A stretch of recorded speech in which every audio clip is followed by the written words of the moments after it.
Mobile phone استعمال کرتے ہوئے وقت کے ضیاع سے اجتناب۔ موبائل فون کا غلط استعمال کرنے والے اس کی وجہ سے نہ جانے اپنا کتنا قیمتی وقت برباد کرتے ہیں۔ نمبر 1، فیس بک اور یوٹیوب وغیرہ پر کئی گھنٹے نظریں جما کر بیٹھے رہنے والے اگر جائزہ لیں کہ اس وقت میں ہم نے کیا پایا تو انہیں احساس ہوگا کہ وہ غیر ضروری بلکہ نقصان دہ امور میں مصروف رہے۔ نمبر 2، اکثر نوجوان اپنے فون کو اتنا وقت دیتے ہیں کہ ان کے والدین سے ان کی تعلیم کے بارے میں پوچھا جائے تو وہ سرد آہ بھرنے کے بعد بتائیں گے کہ اسے فون سے ہی فرصت نہیں ملتی، پڑھے گا کیا؟ حتیٰ کہ جن تعلیمی اداروں میں موبائل فون کے استعمال پر پابندی نہیں وہاں طلباء اسباق کے دوران بھی فون پر مصروف ہوتے ہیں۔ نمبر 3، افسرانوں ملازمین اپنی ڈیوٹی کے اوقات میں بھی فون پر وقت ضائع کرتے رہتے ہیں۔ مریض توجہ کا منتظر ہے مگر ڈاکٹر صاحب فون پر مصروف ہیں، سائلین کی لائن لگی ہے مگر صاحب کو فون سے فرصت نہیں۔ یہی حال دیگر افراد کا بھی ہے۔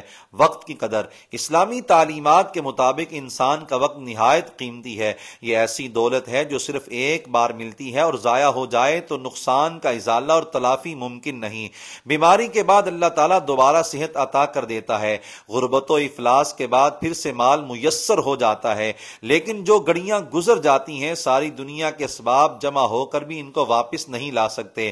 باری تعالیٰ نے ارشاد فرمایا، قد افلح المؤمنون الذين هم في صلاتهم خاشعون والذين هم عن اللغو معرضون۔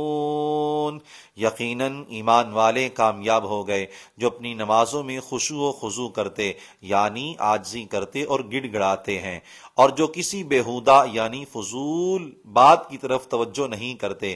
سیدنا ابو ہریرہ رضی اللہ تعالیٰ عنہ سے روایت ہے کہ رسول اللہ صلی اللہ علیہ وآلہ وسلم نے ایک شخص کو دیکھا جو کھیلنے کے لیے کسی کبوتری کے پیچھے لگا ہوا تھا تو فرمایا، شیطان یتبع شیطانۃ، شیطان شیطانہ کے پیچھے لگا ہوا ہے۔